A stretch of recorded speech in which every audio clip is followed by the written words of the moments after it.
जानाखि दा जोंनि सेंग्राफोर दङ एन्टि ससियेल एक्टिभिटिस मावनो ओंखारदों बेसोरखौ नोंथांमोनाबो बादा हो। आं थासान्दियाव एनएलएफबिनि आफादगिरि आं थासान्दियावहाय आं गावजों गाव मालाबाबो थैनि बाना गैयैनो लुबैया। सनेटफोराव एनएलएफबिखौ आथिङाव गावदों होनना खौरां फोसावनाया नंखाय।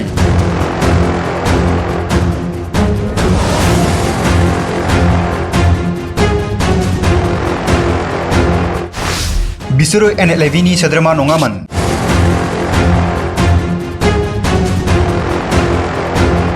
जोंनि एनएलएफबिनि नामाव एसे गुलाय गुजाय खोनादों जानो हागौ नोंथांमोना। सनितपुर जिल्लायाव दे होनदों दि निउस पर्टेलफ्रा होनदों एनएलएफबि हमदों आथिङाव गावदों आरो सोरखौबा उल्टापानियाव एनएलएफबि हमदों गावदों बेबायदि खोथा ओंखारदों। सनितपुराव जानाखि हमजादों जानाखि मानसिफोर हमजादों सोरबा गेन्द्रा माबा नाम खोनादों एक्जेक्टलि डिटेल्स रिपर्ट दङ खिन्थु नामफोरखौ गोसोआव गैजोबा खिन्थु बिसोरो एनएलएफबि आफादनि मानसिफोर नङा। ओरैहाय क'क्राझार जिल्लानि उल्टापानियाव एनएलएफबिनि सोद्रोमाखौ इनकाउन्टार खालामनायनि सायाव एनएलएफबिनि खेंफोरथि।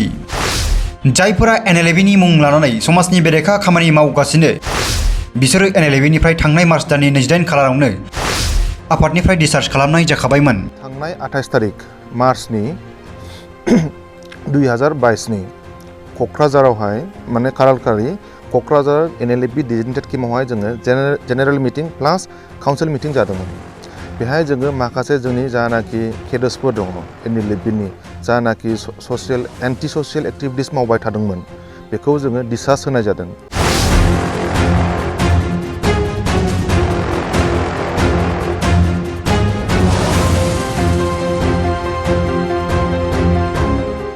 दिनै माखासे जाफ्लेबाय थानाय थासारिखौ लानानै उदालगुरि जिल्लानि सिङाव थानाय सनाय डिजिटेड केम्पआव एनएलएफबि आफादा खौरांगिरि मेल खुंदों। गिबियावनो नुजाफैनो हानाय जानाखि पर्टेल्सफोर बा इलेक्ट्रनिक्स मिडिया पार्टिफोर जेरै एसएनएम निउस, आर'नाइ रादाब, बड'सा, बड'लेण्ड रादाब आरो बड'लेण्ड एक्सप्रेस आरो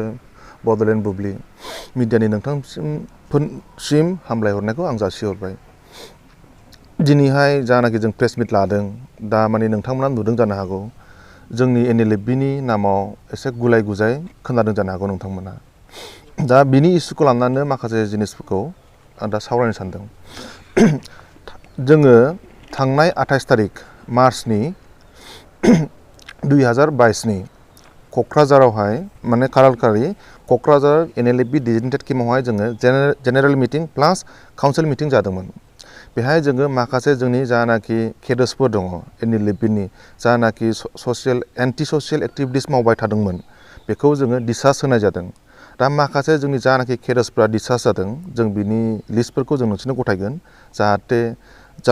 बिसोर दा खामानि मावगासिनो दं जानाखि खामानि मावगासिनो दङ जोंनि एनएलएफबि आफादनि नाम लानानै बेखौ थारमाने जों हाबजानाय मोनाखै। दा खोनानो मोन्दों मैया सनितपुर जिल्लायाव दे होनदों दि निउस पर्टेलफ्रा होनदों एनएलएफबि हमदों आथिङाव गावदों आरो सोरखौबा उल्टापानियाव एनएलएफबि हमदों गावदों बेबायदि खोथा ओंखारदों। सनितपुराव जानाखि हमजादों जानाखि मानसिफोर हमजादों सोरबा गेन्द्रा माबा नाम खोनादों एक्जेक्टलि डिटेल्स रिपर्ट दङ खिन्थु नामफोरखौ गोसोआव गैजोबा खिन्थु बिसोरो एनएलएफबि आफादनि मानसिफोर नङा। ओमफ्राय जानाखि उल्टापानियावहाय दाखायत खालामनायावहाय रां लुथिनायाव हमजानानै गावथारजानाया सेंग्राया नंगौ बियो एनएलएफबिमोन थिगानो खिन्थु बिसोरखौहाय जोङो 16 जनखौ जोङो 28 तारिख मार्चनि 2022 बे समबारखालिमोन बियो जेब्ला जोङो क'क्राझारावहाय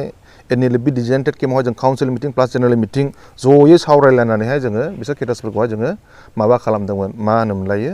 डिसचार्ज होनाय जादोंमोन जोङो। माखासे डिसचार्जफोरनि माबाया बेयावनो दङ लिस्टफ्रा जों नोंसोरनि उनावहाय गथायनो होनो हागोन आरो फारियै आं नामफोरखौ बुंलांग्रोनि सिगांहाय बेनो जाहैबाय गेवलां बसुमतारी बि गनायथि ओमफ्राय पार्बल दैमारि डि फोसाबग्रा गिबियान बसुमतारी बि गाग्लोब आनिनियास बसुमतारी बि अन्थाव राजदीप बर' बि रेवरिउ सोरांसात गयारि बि सेबखां सानसुला वारि डाब्लिउ सान्थोब बे मानसिया मैया थैबाय। दुखु मोनो आंबो सासे बर' लाइमोन जानानै गावनि सेंग्राफोरखौ बा गावनि बर'नि जानाखि लाइमोन सेंग्राफोरखौ थैनाय होनानै खोनायोबा नाथाय जोङो बिसोरखौ बार बादा होदोंमोनखि आफादनि बेरेखा खामानि दामाव आन्टि ससियेल एक्टिभिटिसखौ दाखालामथ' जों गभर्नमेन्टजों सावरायगासिनो दं होननानै जों बार बुजायदोंमोन इंक्लुडिं न'आवबो थुनहरदोंमोन मानसिखौ जोङो बार बुंख्लायदोंमोन बिदि दामाव होननानैहाय नाथाय अबथिरा रुंसारि जालांबाय जों बेखौ आंबो दुखु मोनो बिमा बिफानिसिम आंबो बे खोथाखौ सावरायहैगोन टाइम फैबा आरो दंबावो जनास नार्जारि एन जेथो बिजय बसुमतारि बि बारखाव बिपुल बसुमतारि बि बिग्राय दिप बसुमतारि बि दान्थाल रजेन दैमारि बि डि रायदों मिथिंगा बसुमतारि बि माइबं आरो दंबावो समर रामसियारि बि सिजौ चन्दन रामसियारि बि सिनायलां आरो तुरुन बसुमतारि बि थांखि बिसोरो जानाखि जोंनि केडार्सफोरमोन एनएलएफबिमोन बिसोरो गासैबो केम्पआवनो थाजोबोमोन ओमफ्राय बिसोरो न'आव थांनो सुटि लानो होनानै बुहुद गोबाव जाबायमोन जेब्ला जोङो एसे दस्रा आबहावा बारनाय खोनायो बे समाव जोङो फन खालामफिनजोबदोंमोन मानसिफोरखौ बुजायदोंमोन फै केम्पआव सावरायनो होननानैहाय खिन्थु बिसोरो दे थांगोन दे सोरबाया होनो दे थांगोन दे सोरबाया होनदों आं उमुक एप्लाइ खालामदों सोरबाया होनदों आं उमुक मावदों खिन्थु लास्टआवहाय जोङो फाइनालि पिक्सारा मैयासो क्लियार जादों आरो बिसोरो जोंखौ सोरखौबा फन हरनानै बुंदों जों थांला माला होननानै बिदि बुंदों ओरै उल्टापानि एरिया ओरै आमटेका खैलामेला आनन्द बाजार क'क्राझार ओरै सनितपुर जानाखि दा हाल्ला सिल्ला जादों जोंनि नाम लानानै एनएलएफबि नेशनेल लिबारेशन फ्रन्ट अफ बड'लेण्डनि नामाव लानानै जानाखि हाल्ला सिल्ला जादों बे जोंनि आफादनि मानसिफोरमोन थिगानो जानाखि गावथारजानाय आं दा बुंनाया डाब्लिउ सान्थौआ खिन्थु बिसोरखौहाय जोङो 28 थारिख खालिनो जोङो दिसास होनाय जादों ज' काउन्सिल मिटिं जिरायनानैहाय दा दुखुनांथावा बेसो बिथांमोना दि दा माखासे ससाइटियाव हामजायै खामानिफोर मावगासिनो दङ आं बिथांमोनखौ खावलायो बा एपिल खालामो एनएलएफबिनि सासे आफादगिरि जानानैहाय भाइस चेयारमेनबो दङ आंनि खाथियावनो आरो काउन्सिल मेम्बार्सफोर माखासे दङ उदालगुरि केम्पनिफ्राय बुंनाय जादों बे जिनिसखौ जानाखि केडार्सफोर दा डिसार्ज जादों बिसोरखौ आं खावलायो गुरैयै बेबायदि खामानिखौ दामाव नांगौबा नोंसोरो थांनानै सान्दा जाहैफिन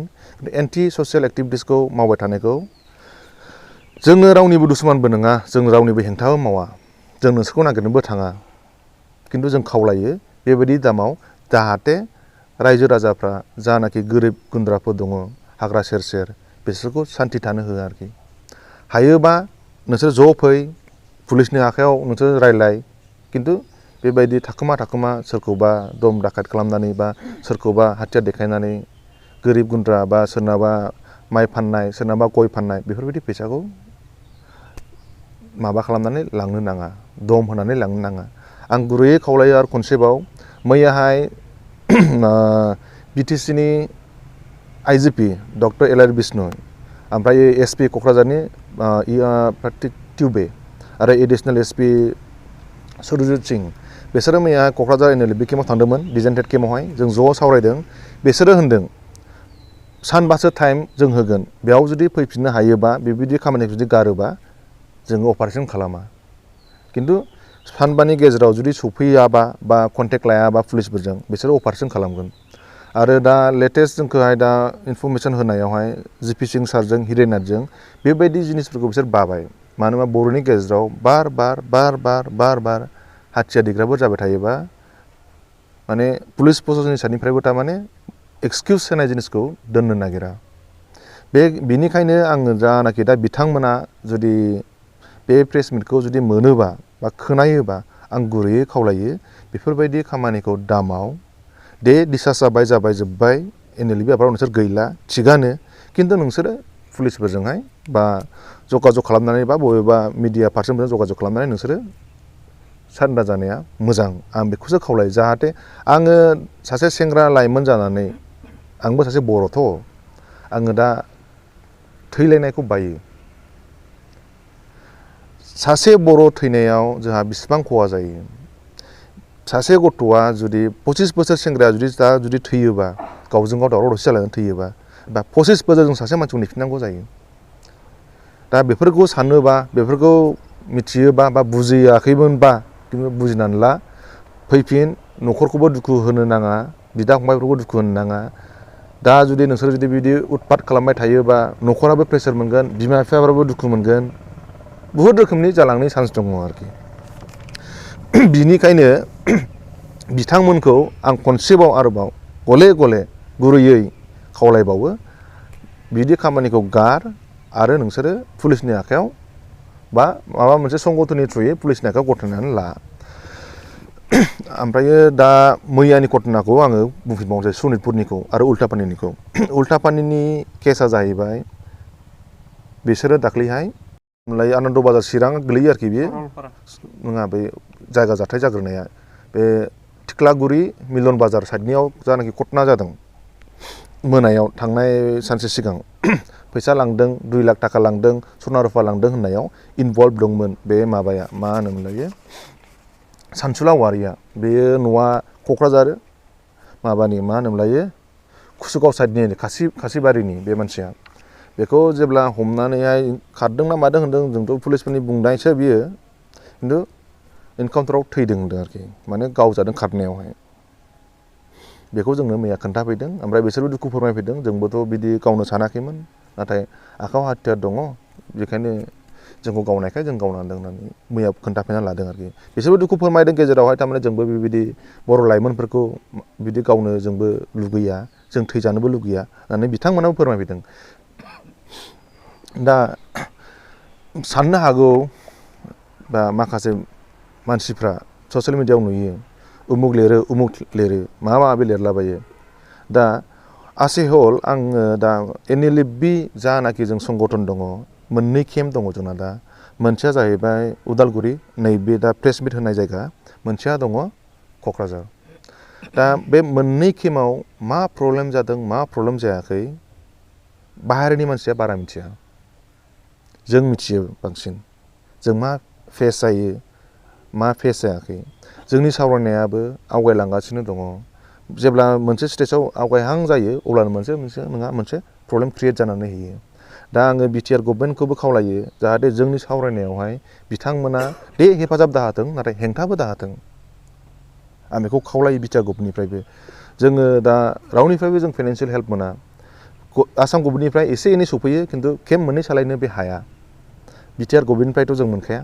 होबा लागोन आरो होखायाबा आरो जों नाङा जों खस्थ' खालामगोन आरो आंनि गासैबो जानाखि मावथि लोगोफोर दङ Nlfbनि जानाखि दा केडेट्सफोर दङ जायहा एसे बोराबनानैहाय बिदिनो एन्टि ससियेल एक्टिभिटिस मावनो ओंखारलांबाय जानाखि दा थालांबावनाय केडेट्सफोर दङ आं बिसोरखौबो खावलायो गासैखौबो जोङो नंगौ हारिनि मावनो थांनो नागिरनायाव जों खस्थ' मोनखायो खस्थ' मोननानै सानसे मोनजायाबादि दुखु मोननांगौ साननै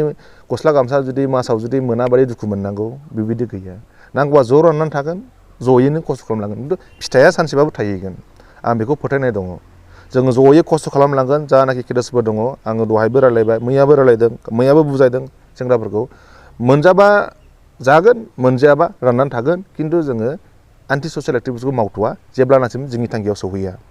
उनावहाय थांखिया सौहैया जुदि सौहैयाबा बेहाय जोङो माबा मोनसे डिसिसन लाफिनगोन सोमावसारनायनि बेलायाव खिन्थु दानि मुहुर्त टाइमाव जोङो माला सोमावसारफिनगोन जों मा खालामफिनगोन जों बेखौ फोरमायथ'वा खिन्थु थांखियाव सौहैयागौमानि जों नाजाबाय थागोन जोङो बिदिनो थाबाय थागोन आरो सोरबाया बुंसावो ओइ माबासो सिजफायार नङानो सारेन्डार जानो जोङो Nlfb आफादा जों सारेन्डार जायाखै जेब्लानासिम जोंनि थांखिया सौहैया जों मालाबाबो सारेन्डार जाया 1000 जन मानसिया थैलांखाबाय आरो 1000 जन थैबावनो आरो रेडि जाबावनानै थायो जोंनि लाइमोन सेंग्राफ्रा जों दा बेबायदियावसो दङ खिन्थु गाज्रियै नङा जोंनि थैजों जुदि बड'लेण्ड सोरजिलांफिननो हायोबा जोंहालाय माथो खहा माबा मोनसे जुदि मोनलांफिननो हायोबा खिन्थु जोङो सोरखौबा खहा खालामनानै सोरखौबा माबा खालामनानै जों बड'लेण्ड लाबोनो जों बिदि हाया गावखौ बावसोमनानै जुदि लाबोनो हायोबा बे साबसिन आरो मोजांसिन दा बेखायनो बे प्रेस मिटखौ लिंहरनाया बेनोमोन दा नोंथांमोननिखौ दा हामलायनाय बावहरबावबाय आं आरो जोबनायावहाय फैबाय जों लिंहरनायावहाय मोजां मोनदों आरो आङो गासैबो जानाखि बर' रायजो राजा बिथांमोनखौबो आइ आफा आदै मादै आदा बाजैमोनखौबो खावलायहरो जोंनि आफादाखौ जों दा बबे लामाजों जों लांनो नागिरदों नोंथांमोना फैबाय थानाय समाव नुलांगोन मा मावलांदों मा मावलाङाखै आरो बेनि प्रेस मिटनि गेजेरजोंनो जानाखि नोंसोरो जुदि बिसोरखौ नुयोबा डाइरेक्ट जोंनि इनफरमेसनबो हरनो नाङा बा जों नाङाबो खिन्थु लामा सामा जुदि बे जानाखि दा जोंनि सेंग्राफोर दङ एन्टि ससियेल एक्टिभिटिस मावनो ओंखारदों बिसोरखौ नोंथांमोनाबो बादा हो बुलाय बुसाय दाखालाम गावजों गाव एसन एब्रबो खालामलांनो नाङा आं सिगांनिफोर बायदि बाथ्राफोर बायदि उमुक जाबाय उमुकनि पार्टिया उमुकखौ होसोयो बेबायदि जिनिसखौ आङो बे दानि थासारियाव आं थासान्दियाव एनएलएफबिनि आफादगिरि आं थासान्दियावहाय आं गावजों गाव मालाबाबो थैनि बाना गेलेनो लुबैया आरो जोंनिफ्राय मालाबाबो एसन एब्रब जानाय नङा गोजोन्थों। गिबियावनो निउस चेनेलनि साफ्रोमबो नोंथांमोनखौ हामग्लायनाय बावहरबाय। दा जों दिनैनि प्रेस मिटनि गेजेरजों जों बेखौनो फोरमायनो सानदों जे आफाद दानाया गोरलै बाथ्रा नङा। जायफ्रा आफाद दानायनि मुङै गावखौ फोसावदों आं बिथांमोनखौ स्पेसियेलि खावलायो आफाद मोनसे आर्मस रिभलिउसनारि संग्राम खालामनो होनना ओंखारनाया गोरलै बुस्थु नङा। बेनिखायनो आं बिथांमोनखौ खावलायो जायफ्रा साना हसिया आर्मस रिभलिउसन खालामनायनि मुङाव रायजो राजाखौ दुम-दाखाल खालामनानै रायजो राजाखौ सिगि सख' खालामनानै गाज्रि थासारि बर'नि गेजेराव बारहोदों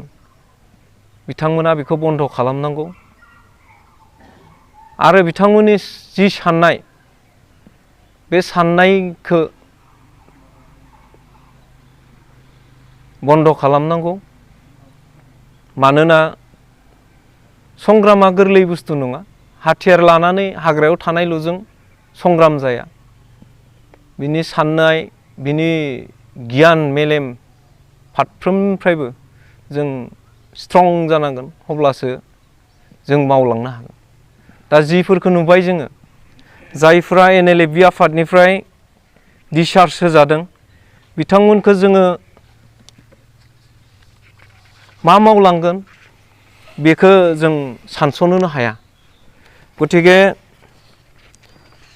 बिथांमोना गिदिंबोफिननांगौ सरकारजों पुलिस मिलिटारिजों मोजां सिन्था लानानै बिथांमोना सारेन्डार जानायनि फारसेखौ सिन्था खालामनांगौ आं बिथांमोनखौ आपिल खालामो। लोगोसे एनएलएफबिनि जि नाम लादों बिथांमोना एनएलएफबियाव गोबांथार दाय मावनानै थांनाय अलरेडि बिथांमोनखौ बिजिरबाय थानाय समावनो बिथांमोना बेखिनि खामानिखौ दा मावबाय थादों। बेखाय जिहेतु एनएलएफबिहाबो मोनसे रुल एन्ड डिसिप्लिन दं बे डिसिप्लिनखौ मानिनानै सोलिलांनो हायैनि थाखाय एनएलएफबिया बिथांमोनखौ बिजिरनो डिसिसनफोरखौ लादों। बे भुल डिसिसनफोरनिफ्राय एसे सानफिनोब्ला मोजां। आरो एनएलएफबिया मालाबाबो खावनै जायाखै। जायफ्रा डिसचार्ज होजाबाय बिथांमोना जानला मानलाहै आफाद एनएलएफबिखौ खावनै जाबाय होननानै बुङोब्ला जानाय नङा। जों एनएलएफबिया खौसेयैनो दङ आरो मोनसेयैनो दङ। जों जेब्लायबो मोनसेयैनो थाबाय थागोन आरो सरकारजों जों सावरायलांबाय थागोन। सरकारजों सावरायनायाव जों एसे आवगायहांनायाव जोंखौ बेबायदि सावरायनायखौ गाज्रि थासारि खालामना होनायनि मोनसे बिथांमोननि षड़यन्त्रसो होननानै जों सिन्था खालामदों। एनएलएफबि आफादा थिगानो दङ सावरायलांबाय थागोन आरो सावरायगासिनो दं। दा बिथांमोना जिफोर खामानिखौ बर' रायजो राजा लुबैयाखै जायनि जाहोनाव एनएलएफबिया हाग्रानिफ्राय हाथियार लानानै सरकारजों सावरायनो होनना ओंखारबोबाय बेबायदि समाव बिथांमोना जुदि आरो बे थासारिखौ जुदि बर'नि गेजेराव लाबोफिनोब्ला जों इनायनो दुखुनांथावना आरो बेखौ बिथांमोननि खर'जों साननानै बेखिनिखौ खालामनायाव जों अत्यन्त दुखुनांथावना होननानै जों सानदों। मानो होनोबा जायफोर गथ'खौ नुबा नोंथांमोनाबो बुजिगोन ओरैबायदि बिनि साननाय हनाय गियाननिफ्राय लानानै गासैबो डाउन। दा बे हिसाबै बिथांमोना मा मावलांनो हागोन हारिनि थाखाय। दिनै थैनायाव जोंहा दाख्लैबो मैया क'क्राझाराव सासे थैबाय बेयाव जों अत्यन्त दुखु मोनदों। जायनि जाहोनाव जोङो बिथांखौ बारे बारे खावलायदोंमोन नोंसोर फैफिन। आफादा खौसेयैनो थाना मोजां डिसिसन लानानै आवगायलांबाय थादों गभर्नमेन्टजोंबो सावरायलांबाय थादों नोंथांमोना मानो बिदि खालामदों होननानै जों बिथांमोनखौ लेंहरबाय थादोंमोन लेंहरसेयावबो बिथाङा फैयासै नै थाङै थुङै मैयानि दिनाव बिथांनि गोथै सहखौ बिथांनि बिमा बिफा न'खरनि मानसिया बाननो गोनां जाबाय थिग बिदिनो जों बेफोरबायदि जोंनि मावथिफोरखौ जों आरोबाव फिन जिउ गोमालांनाय सुथुरजों गावजानाय इनाय अनागारै जों बिमा बिफाखौ दुखु मोजां मोनदों आरो जायफ्रा बेबायदि बिथांमोनजों सिभिल जायफोर दङ बिथांमोना जाय गनायथिमोन बा प्रान्जलमोन बिथांमोनजों लोब्बा होफानानै थांदों बिथांमोना एसे सानफिननाया मोजां संग्रामा गोरलै बुस्थु नङा हाथियारजों दावहा नांनो ओंखारनायनि साननाय हनाया बोरै जानांगौ माब्रै जानांगौ जों माब्रै मावलांनो हागोन बेफोरखौ सिन्था खालामनो हानाय मानसि बिसोरनि गेजेराव गैया बेखाय बिसोर बे सिभिल जायफोर थांफादों बिथांमोना ओंखारबोनाया मोजां जिहेथु जों गोबाव सम संग्राम खालामना जों मोनदांबोखाबाय एनडिएफबिनि समनिफ्राय लाना एनएलएफबिनि समनिफ्राय लानानै दिनैसिम जों मोनदांबोबाय सरकारजों जुजिनानै जिबायदि अबस्था बर'आ जाबोबाय बेखाय ओरैनो थैस्लायस्लाय जोङो फैनांगौ मोजां सावरायबाय थादों सावरायनायाव हेफाजाब होफैनांगौ नङाब्ला सरकारजों सरकारनि पुलिस मिलिटारिफोरजों बिथांमोना सारेन्डार जानांगौ आं बेखौ खावलायो आरो रायजो राजाफोरखौ आं खावलायो थांनाय भालुकपुङाव जि घटना जादों क'क्राझाराव जि घटना जादों बेफोर घटनानिफ्राय जों बारग'नो थाखाय साफ्रोमबो बर' रायजो राजाखौ आंनिफ्राय गुरैयै खावलायनाय जेन बिथांमोनखौ लोगो मोनोब्ला बुजायनानै बिथांमोनखौ मेन स्ट्रिमाव लाबोफिननो नाजाहोनायखौ आं रायजो राजानिसिम बेखिनिखौ खावलायो बेखिनियावनो आं नैबे प्रेस मिटनि गेजेरजों बे सुंद' बिबुंथिखौ आं बेखिनियावनो दोनथ'बाय गोजोन्थों।